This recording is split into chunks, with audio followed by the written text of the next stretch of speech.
Très heureux de vous retrouver. Merci d'être là et surtout merci de partager ce moment. Comme toujours, c'est votre magazine qui met en lumière la culture de chez nous. Et aujourd'hui, on va essayer un peu de mettre la musique à côté, on va mettre la danse à côté pour recevoir un grand homme. C'est un grand monsieur, je parle bien sûr de la culture, avec beaucoup de casquettes. Mais on va se focaliser sur un schéma qu'il emprunte assez régulièrement. C'est celui bien sûr d'écrivain. La littérature aujourd'hui au programme et on reçoit pour vous Monsieur Emmanuel Kassongo, j'ai toujours tendance à appeler Docteur Kassongo. J'ai mis cette casquette. Bonjour et bienvenue. Bonjour Monsieur Piver Kassonga. Comment vous portez? Ça va bien, je ne sais pas. Déjà avec beaucoup de casquettes, comment est-ce que vous vous en sortez?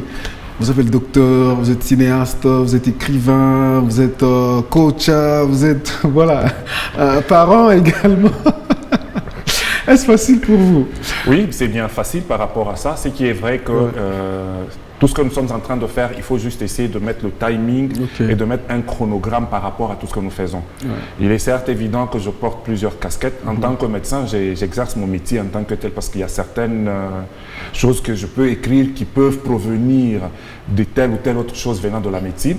Et il n'y a pas que ça. Certes, si je dois reprendre par rapport à la casquette de cinéaste, il est vrai que c'est quelque chose que j'ai aimé depuis l'enfance et avec un peu de formation, en fait d'autodidaxie, si je peux me permettre le terme.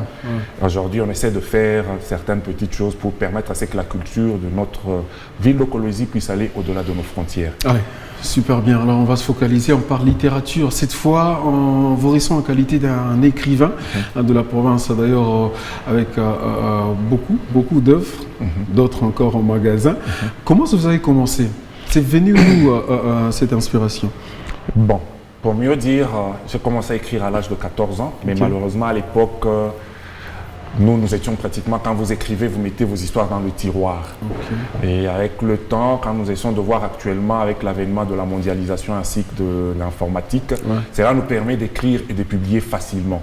Certes, ce n'est pas facile, mais il est évident qu'il faudrait que nous puissions pousser afin de donner de la place à la littérature dans la ville de Kolwezi. À 14 ans déjà, j'écrivais des poèmes. Bon, certes, c'était d'abord des poèmes d'amour adressés à des filles, comme toujours.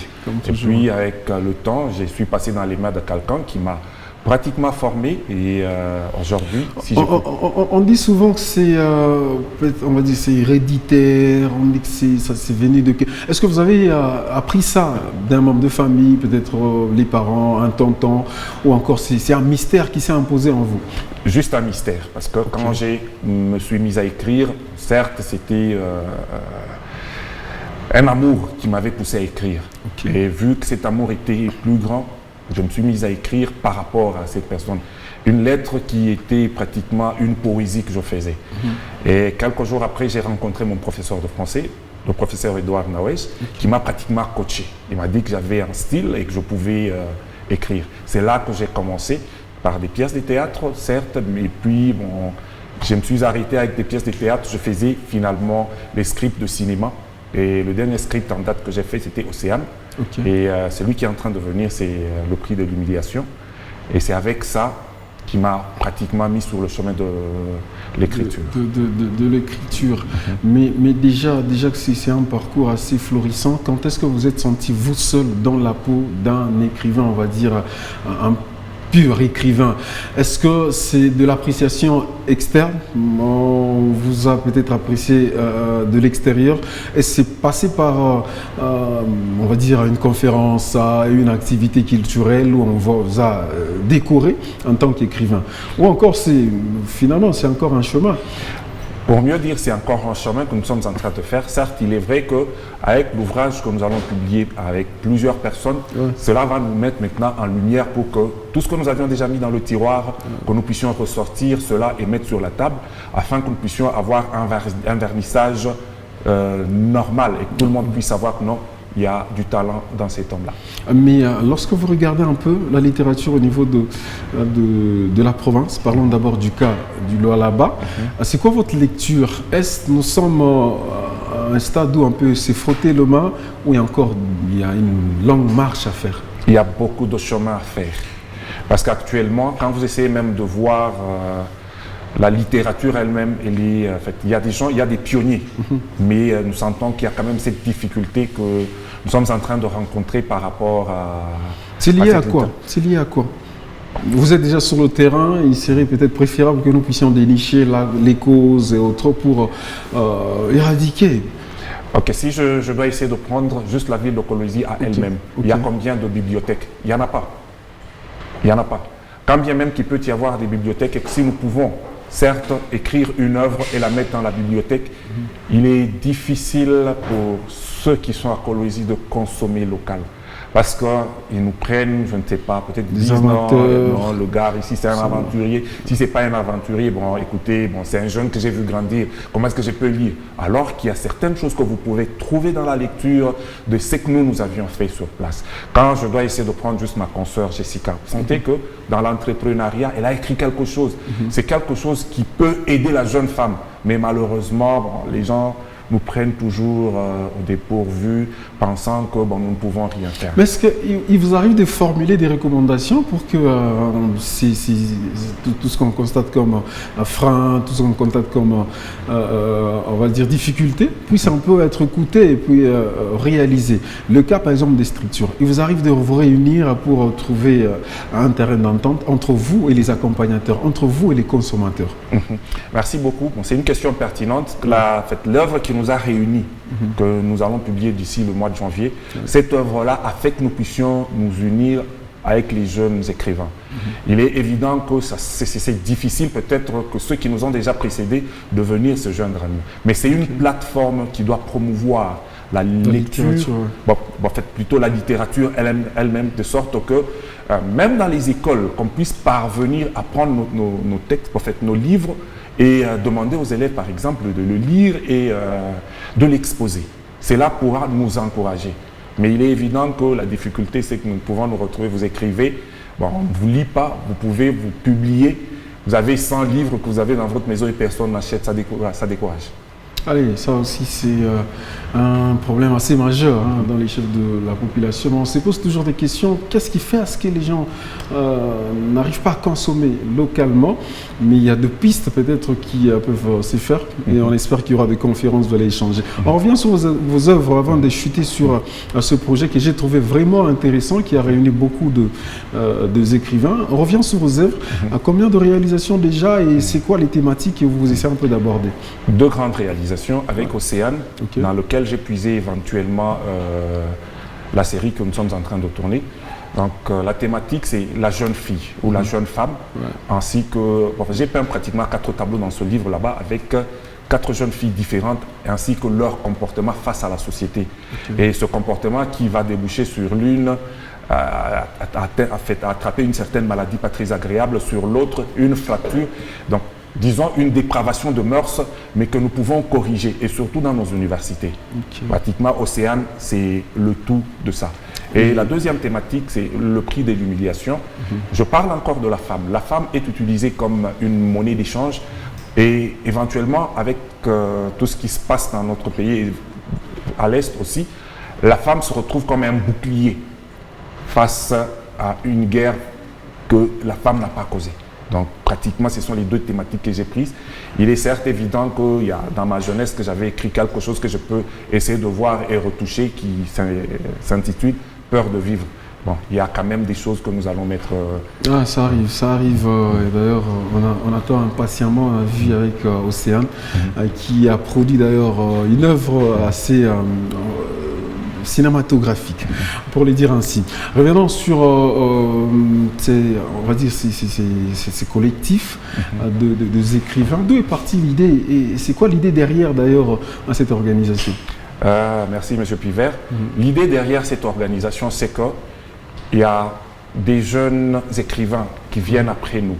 Si nous avions connu une certaine difficulté pour nous faire valoir, nous pouvons leur faciliter la tâche. Ceux qui nous ont précédés devaient avoir une plateforme pour nous encadrer. Il y a du talent et il y a du bon talent dans la ville de Kolwezi. Les jeunes gens, ils écrivent des choses, quand vous lisez, vous sentez qu'il y a de la profondeur. le manque d'encadrement. Comment est-ce que vous évaluez? Est-ce c'est vous seul ou vous faites aussi appel à des experts ou encore à des figures qui maîtrisent bien le domaine? Parce que vous parlez des jeunes, c'est un terrain assez glissant. Un terrain assez glissant. Avant que nous puissions publier, il est certes vrai que le livre sera censuré. Ouais. Et ce livre, chacun d'entre nous a pris une thématique particulière, mais pour parler d'un Congo dans son bel élan. Okay. Et nous n'allons pas publier ça comme ça, nous allons le faire censurer et le préfacer certes par un écrivain soit de la place ou celui qui sera choisi dans le collectif. C'est pour permettre à ce que ceux qui nous ont précédés comme des pionniers ou les adultes puissent mettre aussi la main à la pâte de sorte que cet art de l'écriture puisse être noble et que nous puissions savoir qui a produit quoi et que celui qui a produit cela puisse se sentir aussi avoir une certaine émulation afin qu'il puisse aller de l'avant. Est-ce que c'était facile? Parce qu'on part déjà que c'est un terrain qui a beaucoup de gens, ils sont un peu d'esquiver, où il y a beaucoup de soucis, beaucoup de difficultés. C'est facile de retrouver, de collecter, encore de rencontrer ces jeunes là-bas. C'est quoi la méthode la plus facile que vous avez utilisée pour vous retrouver avec ces jeunes là-bas? La difficulté est là, certes. Celle qui a eu l'idée ingénieuse, c'est Jessica. Ok, qu'on a réussi, on a eu à échanger sur quelques questions. Ouais. Elle a eu l'idée ingénieuse. On s'est retrouvé dans une réunion avec les cinéastes. Vu qu'on avait échangé avec celui qui était en train de tenir la réunion, elle m'a dit qu'elle devait m'inviter. Elle m'a invité, je suis allé, j'ai vu. C'était un projet qui était attirant. Je suis entré dans ce projet. On a essayé d'entrer en contact avec ceux qui avaient déjà produit quelque chose et on les a mis ensemble. La difficulté est que certaines personnes n'ont pas répondu, mais nous nous sommes quand même mis à table et chacun d'entre nous a produit ce qu'il pouvait et que vous allez retrouver bientôt. Qu'est-ce que le Congo attend de ces projets? On parle du Congo dans son plus bel élan. Okay. Qu'est-ce que le Congo attend? Ou encore, quand on parle du Congo, c'est la population congolaise. Quand on essaie de prendre dans le concert de nations, le Congo est toujours mal vu. Le Congo, c'est un pays où règne le chaos. Le Congo, c'est un pays où peut-être les gens n'ont pas étudié. On nous taxe pratiquement de tout. Mais dans ce livre, nous sommes en train de parler de beaucoup de choses. Il y a celui qui a pris une poésie, qui a mis dans ce livre. Il y a celui qui a pris une thématique de Congo, belle robe. Il y en a qui a pris une thématique des bouts congolais. Donc on se retrouve pratiquement, chacun a pris une thématique qu'il a exploitée en 4-5 feuilles, de sorte que celui qui lira puisse comprendre qu'il y a du potentiel, il y a de la potentialité et que nous n'allons pas rester dormir ou bien nous coucher sur nos lauriers. C'est-à-dire, à part les œuvres que nous sommes en train de produire, nous sommes en mesure de faire des choses. Nous n'allons pas parler seulement du cobalt au Congo, nous n'allons pas parler seulement du cuivre, nous n'allons pas parler seulement de l'or ou du coltan, mais il y a les jeunes intellectuels, il y a des jeunes que nous sommes l'avenir de demain. C'est-à-dire, si nous ne sommes pas conscients de ce que nous sommes, c'est comme qui dirait un poisson qui est dans l'eau et qui meurt de soif. Avoir déjà des écrivains, c'était un peu difficile. Mais jusque-là, c'est quoi les moments assez sombres que vous rencontrez pour la réalisation de cet outil qui, personnellement, déjà avec l'idée, vous allez vous rappeler qu'on a échangé sur quelques détails avec Jessica qui est venue avec ce même projet. J'ai trouvé intéressant. Mais c'est quoi les quelques moments sombres que vous traversez pour la réalisation? Le souci est vraiment que ce collectif puisse, encore une fois, aller de l'avant et surtout qu'il y ait de l'épanouissement, ce qui concerne la culture du là-bas. En fait, le souci, il est grand, c'est qui est vrai. D'abord pour la réalisation du livre, donc c'est pour l'impression ainsi que pour la multiplication, parce qu'après que nous puissions imprimer et multiplier le livre, nous devons faire le vernissage. Tout autour de ça, il y a des difficultés qui sont financières. Mais bon, en fait, nous sommes en train de nous battre avec les maigres moyens que nous avons dans le groupe, avec les cotisations que nous faisons, de sorte que nous puissions parvenir à produire ou à imprimer le livre et à le multiplier. Certes, il y a des hommes de bonne volonté qui sont tout autour de nous. Nous cherchons ceux qui peuvent parrainer la chose de sorte que, comme ça sera pratiquement autour du 17 janvier, et c'est une date mémorable dans notre pays, que cela puisse permettre à ce que nos politiques puissent voir que ils peuvent accompagner aussi les jeunes dans la littérature, de sorte que nous puissions évoluer. Déjà, quand nous avait laissé entendre qu'il y avait une structure qui regroupait les écrivains avec le Paul César Mabende, Icos et les autres, est-ce que d'un côté, vous sentez vraiment l'apport ou encore c'est quasi inexistante la structure.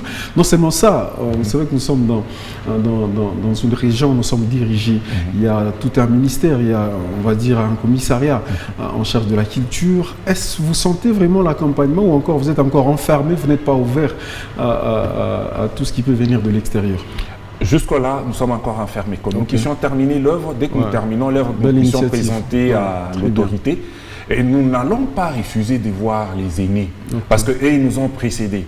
Peut-être ce collectif que nous avions mis en place pourra les booster aussi, afin qu'ils comprennent que, ils doivent soutenir la jeunesse et ils doivent faire, par exemple, des projets, de sorte que les jeunes talentueux et ambitieux puissent se mettre aussi à l'œuvre pour que nous puissions produire des livres qui peuvent être consommés localement. Parce qu'il y a quand même de la matière dans notre pays, beaucoup de matière. Beaucoup de matière. Alors vous allez partager votre expérience. Il y a ces jeunes qui sont motivés, mais qui sont découragés parce que quand on regarde les vents, finalement je peux gagner quoi? Qu'est-ce que je serai? Finalement je peux me lancer, perdre mon temps. C'est quoi un message d'espoir à ces jeunes qui nous regardent, qui a toujours cette habitude de créer quelque chose qui est aussi pétri de talents, mais qui ne savent pas exploiter ces talents? Merci beaucoup. Je pense qu'à tous ces jeunes qui sont en train de nous suivre, le conseil que je peux leur donner, qu'ils écrivent. Et s'ils ont des difficultés, ils peuvent soit voir le collectif de M. Paul Mabende, qui sont nos aînés que nous respectons. Si ce collectif peut les accompagner, je pense que ça sera meilleur. Si ce collectif ne sait pas les accompagner, ils peuvent aussi se rabattre sur nous pour que nous puissions prendre toutes les dispositions. Nous sommes capables de faire des choses. Donc, vous êtes capable en tant que jeune de faire des choses meilleures. C'est-à-dire, vous écrivez, vous publiez et on va voir dans les jours qui vont venir comment faire pour que nos livres puissent être consommés dans les écoles, ici à Kolwezi. C'est le souci, bien sûr, de chaque écrivain de la place. Nous sommes en train de chuter. À quand la sortie de votre prochain ouvrage? Comme nous sommes encore concentrés sur l'ouvrage que nous devons sortir probablement vers le 17, je pense que je dois revisiter, comme j'ai fait le script du prix de l'humiliation, je le revisite pour que je puisse publier cela comme un livre d'ici 2-3 mois. D'ici 2-3 mois, on aura consommé. Alors, peut-être il y aura ceux qui auront cette bonne foi de vous accompagner autre. Comment vous retrouvez, c'est quoi les contacts? Merci beaucoup. Pour ceux qui peuvent nous accompagner, surtout pour la sortie officielle de notre livre Congo dans son plus bel élan, vous pouvez nous contacter au 099 75 8 00 76. Vous pouvez nous accompagner éventuellement aussi à cet autre numéro 084 738 8000 et vous allez me joindre facilement. Nous allons vous inviter à nos réunions et vous pouvez venir nous voir sur place et apporter votre pierre à l'édifice. Alors, très bien. Merci beaucoup. C'était le côté beaucoup plus littérature et autres. On espère échanger avec vous sur le côté cinématographique. Cette fois-ci, je sais que c'est un terrain aussi qui demande beaucoup plus d'efforts, beaucoup plus de soutien, parce qu'on sent vraiment qu'il y a d'un côté un ralentissement qu'on ne sait pas expliquer. Mais finalement, on va échanger pour relever le défi. La léthargie, elle existe, certes, il est vrai, mais il faut être fort et relever le défi. Jeunes, nous sommes capables. C'est ça. Allez, merci beaucoup à vous, très cher docteur Emmanuel Kassongo. On l'a reçu avec la casquette d'écrivain. Grand état-major de partager ce moment ensemble avec vous et surtout partager votre expérience. On espère bien vous recevoir très prochainement. Merci, M. Piver Kassanga. Tel a été aussi le plaisir pour moi. Merci beaucoup. Alors, c'est la fin de votre magazine. Rendez-vous la semaine prochaine. Ça a été un plaisir pour nous de mettre en lumière la littérature et surtout ces grands projets qui arrivent d'ici le 17. Vous aurez un joli livre, Congo dans son plus bel élan. On a à décortiquer en détail. Comme je le dis souvent, bonne santé à toutes et à tous, beaucoup d'argent à vous. Au revoir.